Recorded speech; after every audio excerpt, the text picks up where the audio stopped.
la démocratie, c'est quoi? Moi, je vous fais pas les définitions académiques, je vous fais les définitions personnalisées, entre guillemets. La démocratie, ce sont des groupements de gens qui se connaissent, qui appartiennent à une même catégorie sociale, des grandes familles, des amis, etc., qui décident de se partager le pouvoir. Mais, comme on est dans les années 2000, on n'est pas dans l'ancien temps, on peut pas imposer aux gens, dire voilà, nous décidons de tout, vous n'avez rien à dire, c'est nous les chefs, vous êtes des esclaves. Il faut donner aux gens l'illusion qu'ils peuvent décider. Et donc, qu'est-ce qu'on fait? On se divise en partis politiques. Droite, gauche, centriste, extrême droite, extrême gauche. Évidemment, comme on quadrille tout le terrain, on touche tout le monde, du plus pauvre au plus riche. Les riches voteront à droite, les lâches et les peureux au milieu, les bobos à gauche, les classes populaires extrême gauche et les gens qui en ont marre d'avoir leur voiture en feu et de se faire racketter et tout, extrême droite. Bref. Donc on propose un menu pour chacun et on dit voilà, votez pour moi, je vous promets, etc. Tout en sachant que même si tu gagnes les élections, comme ça sera pas avec 100%, tu devras faire des coalitions, tu devras faire des compromis sur ton programme. Et en général, une fois que c'est fait, les gens, ils ne respectent pas leurs paroles parce qu'il s'agissait de dire ce que les gens voulaient entendre, mais c'est pas ce qu'on peut faire parce qu'il y a l'Europe, parce que ceci, parce qu'il y a les droits de l'homme, parce qu'il y a les traités de machin, etc. Bon. Donc, en fait, le but, c'est de faire semblant. Voilà. Tout le monde fait semblant. On se dispute dans les débats télévisés, etc. Mais au final, voilà, tout ce beau monde se retrouve au Parlement européen ou au Sénat ou à l'Assemblée, touche des gros salaires, 5, 6, 7, 8 000 euros par mois et plus. Et le peuple a cru qu'il a pu choisir et donc il est content, il milite, il distribue des flyers en rue, etc. Bon. Évidemment, le problème en ce qui nous concerne, nous les musulmans, c'est qu'il s'agit d'élire des escrocs qui vont légiférer à la place d'Allah. C'est-à-dire qu'ils vont déterminer le bien, le mal, qu'est-ce qu'on peut faire ou ne peut pas faire, quels vont être les choix économiques, les taux d'intérêt, enfin tout. Bon, voilà. Ils légifèrent en matière économique, justice et autres, avec des lois forgées. Alors ça, c'est une chose. Bon, ça, on va dire, les musulmans sont en général des immigrés qui vivent en minorité parmi ces gens. C'est leur système, c'est leur religion. Bon, on n'est pas obligé d'y participer. Mais le souci, c'est que maintenant, les musulmans, avec l'aval de certains savants, rentrent en politique, rentrent dans des partis politiques, font semblant de faire croire aux musulmans qu'ils pourront influencer leur parti politique, alors qu'en général c'est l'inverse qui se passe. Petit à petit, la personne rentre dans le moule de son parti et délaisse toutes ses revendications de départ. Et les gens aussi maintenant se déplacent le dimanche pour voter pour des gens qui vont légiférer à la place d'Allah en disant la maslaha, le moindre mal.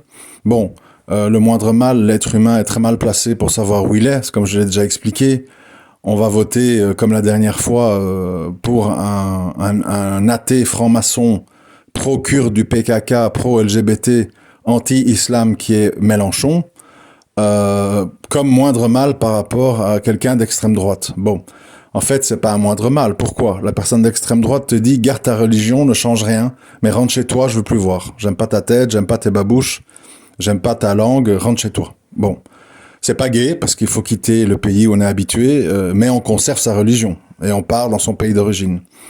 L'autre, il te dit non, reste ici, on a besoin de toi pour conduire les bus de la RATP, de ramasser nos poubelles, amener les Uber Eats en vélo et risquer de se faire écraser à chaque coin de rue. On a besoin de toi pour nettoyer nos vieux dans les hôpitaux, on a besoin de toi pour faire la sécurité dans nos magasins. Reste ici, s'il te plaît, reste ici. On va monter un islam républicain avec des imams formés chez nous et on va trafiquer ta religion et finalement tu seras peut-être assimilable pour vivre parmi nous. Ça, c'est beaucoup plus dangereux. Mais on vous présente ça comme une maslaha. Bon, soit. Donc, Une fois qu'on a acquis la conviction que voter c'est haram et c'est du shirk, hein, reste un autre problème. Vous connaissez tous des gens qui participent à tout ça, activement ou passivement. Ils sont dans des partis politiques, ils sont des militants pour des partis politiques, ils distribuent des flyers, ils vont voter, ils ont des espoirs dans ces gens, ils vous culpabilisent quand vous n'allez pas voter, etc., etc. De la même manière qu'ils vous culpabilisent quand vous ne faites pas riba, tu vas quand même pas payer un loyer toute ta vie pour enrichir un propriétaire. Ça suffit que ces histoires, de même qu'ils vous dissuadent de porter la barbe, de même qu'ils vous dissuadent de porter le voile, de même qu'ils vous dissuadent d'aller prier à la mosquée, ils vous dissuadent de ne pas aller voter. Bon, alors quel est le statut de ces gens? Grande discussion, aïe aïe aïe, ouïe ouïe ouïe, le takfir enchaîne, aïe ça fait mal, etc. Non, c'est de la logique mathématique.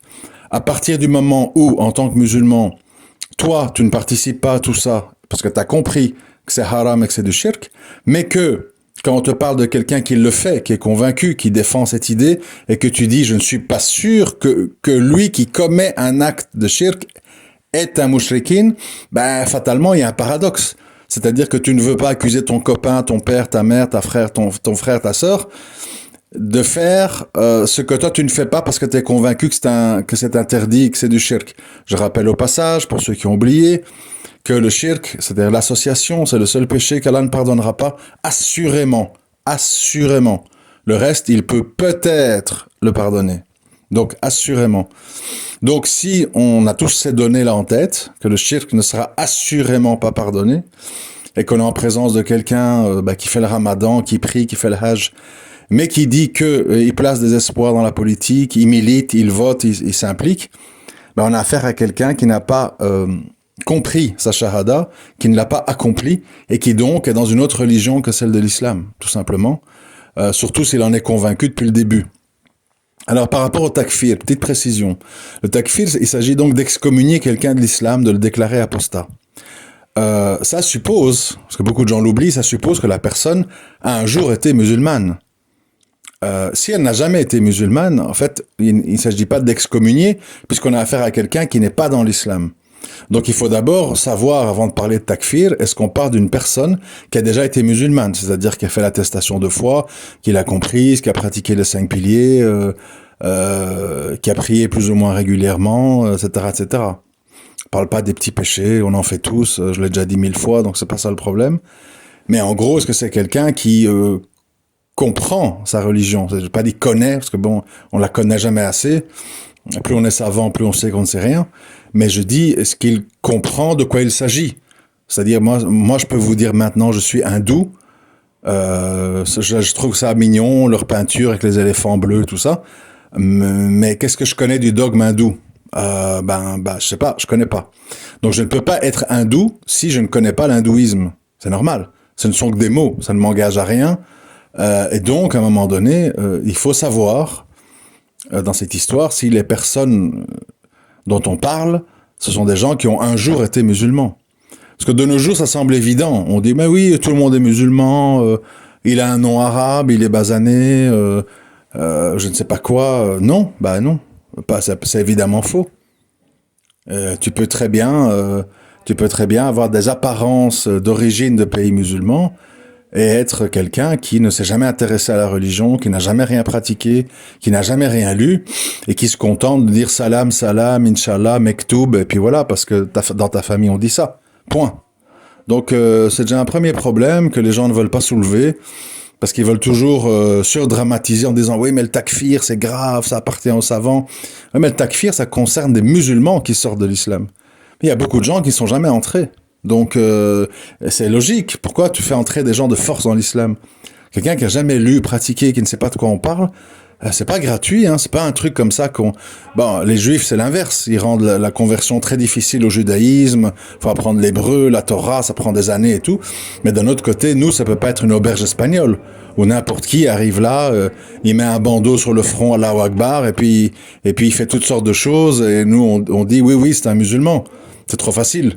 Demain, alors, n'importe quel ennemi de l'islam, des gens d'extrême droite ou du Mossad, se déguisent en musulmans, font des horreurs, disent des horreurs, et puis nous on dit, oui, c'est des frères. Hein. Non, on ne sait pas si c'est des frères. Peut-être qu'il se déguise, peut-être qu'il fait semblant, peut-être qu'il est justement, il veut attirer l'attention sur les musulmans pour les salir. On ne jette pas l'islam à la tête des gens comme ça, gratuitement, sans preuve, sans rien. Ou alors, il faut dire que tout le monde est musulman. Ben, tous les agents du Mossad, tous les gens d'extrême droite, tout le monde est musulman, pour peu qu'ils font semblant, quoi. C'est-à-dire, salam alaikum, voilà, quoi. Alors, le problème, c'est pas question de dire qu'on rend pas le salam.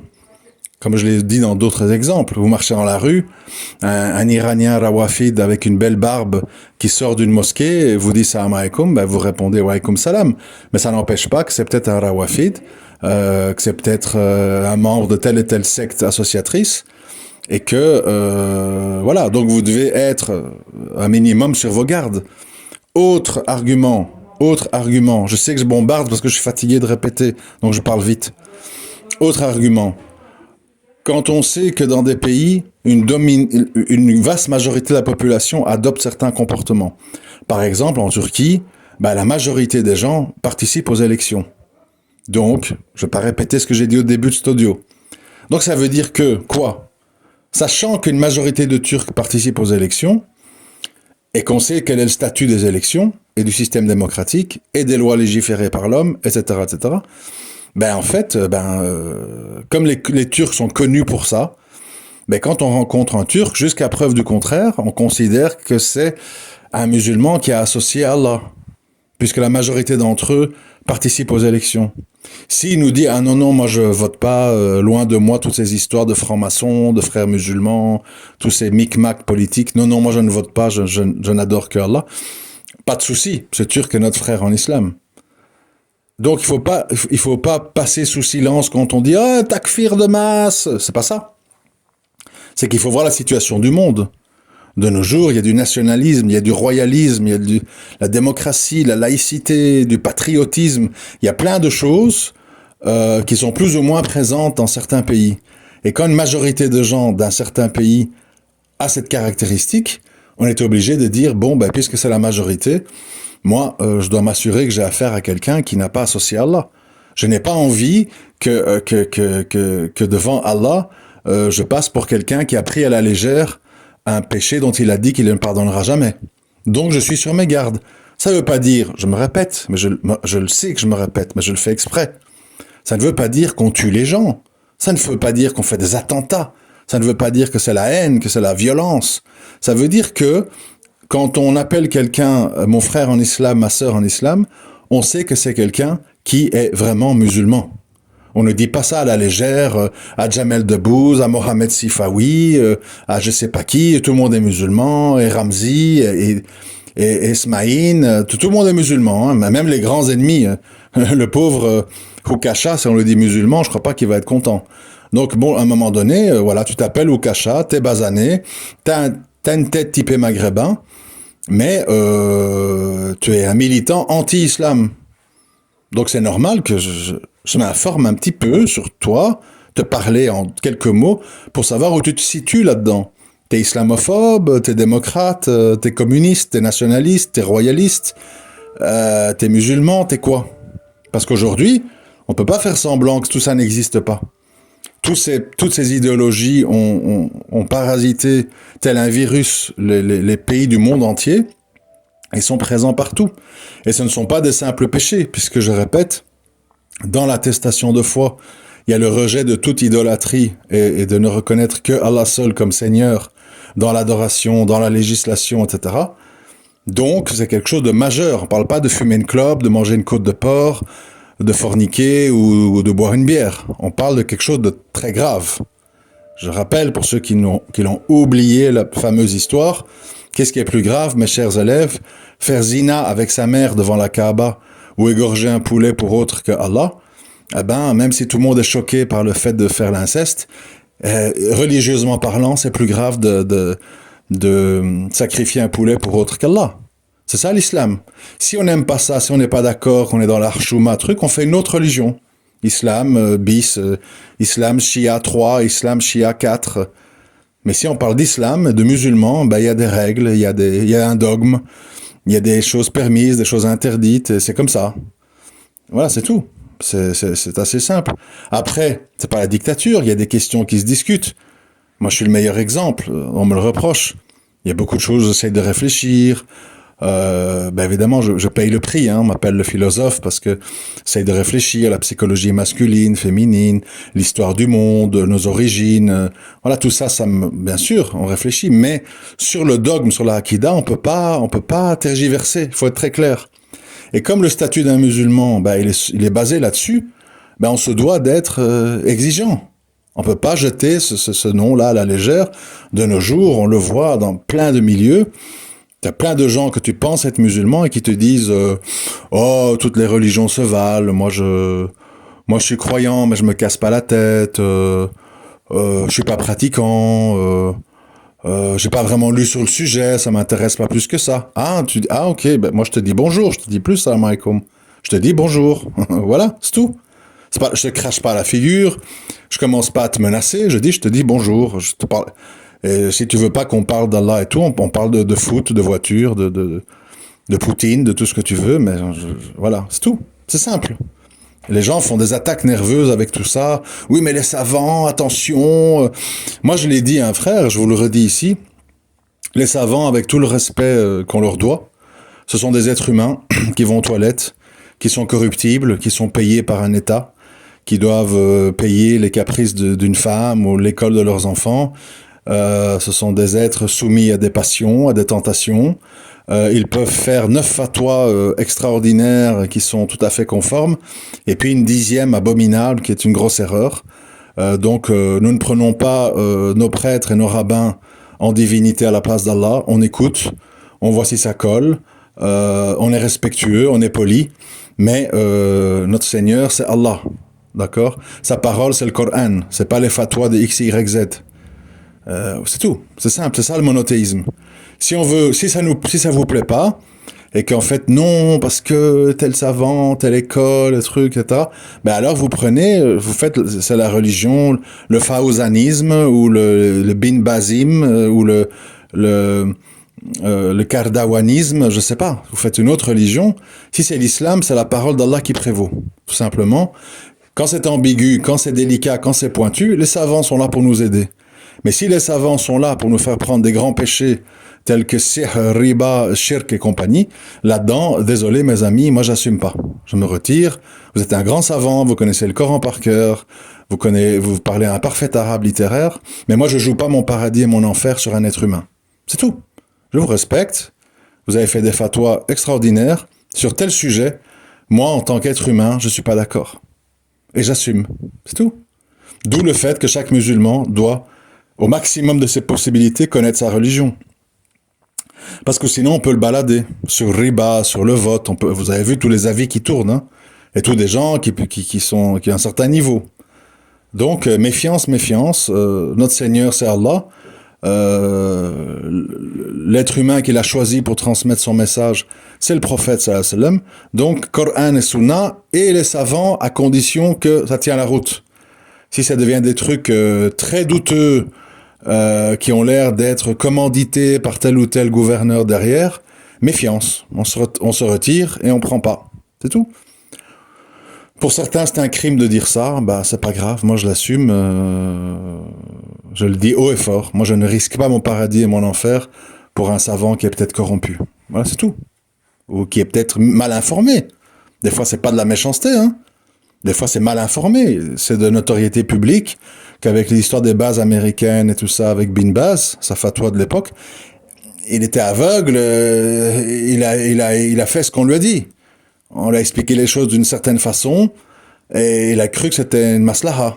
Donc moi, je ne suis pas pour jeter les savants au feu comme ça, c'est pas ça non plus mon message. C'est de dire, il y a peut-être des raisons, pas toujours mauvaises, mais d'ignorance ou de mauvaises informations qui font qu'un savant peut se tromper. Donc si on a la conviction qu'il se trompe, on prend ses distances, c'est tout, sur ce sujet-là. On rejette pas tout. J'ai entendu récemment une fatwa d'Albani sur les chiites. Ben, je suis pas convaincu. Donc sur ce sujet-là, je vais pas le suivre. Je préfère l'intervention de Fawzan. Pourquoi je préfère? Pour mes passions? Non. Parce que ça colle mieux au sujet. Ça colle mieux au sujet. De nos jours, le schisme d'il y a 1000 ans n'est pas le schisme d'aujourd'hui. Aujourd'hui, les choses ont changé, les messages ont changé, la géopolitique a changé. Et donc, sur cette question du chiisme, il faut être beaucoup plus ferme, beaucoup plus clair. Et voilà. Maintenant, est-ce qu'Albani est un égaré là-dessus? Ben non. Qui suis-je pour dire ça? Il a émis un avis avec les informations qu'il avait, la connaissance du chiisme qu'il avait à son époque, et il a cru sans doute bien faire. Mais il y a beaucoup de savants qui ne sont pas de son avis. Il faut le savoir. C'est tout. Donc les savants, ils ont des avis. Parfois, ils sont pas d'accord entre eux. Eh ben nous, on écoute. Et on écoute en prenant des distances. On n'est pas des adorateurs d'êtres humains. On donne pas un blanc-seing à une autre créature pour des questions d'enfer et de paradis et de shirk et compagnie. Donc voilà. C'est ça mon point de vue là-dessus. Après, si ça plaît pas, si c'est mal compris, moi je peux pas me répéter 10 000 fois. Les choses sont assez claires et puis voilà. Donc voilà, vous vouliez un message sur la démocratie, etc. Je l'ai fait, encore une fois. Après, on me dira, mais c'est pas assez clair, mais t'aurais dû dire ça.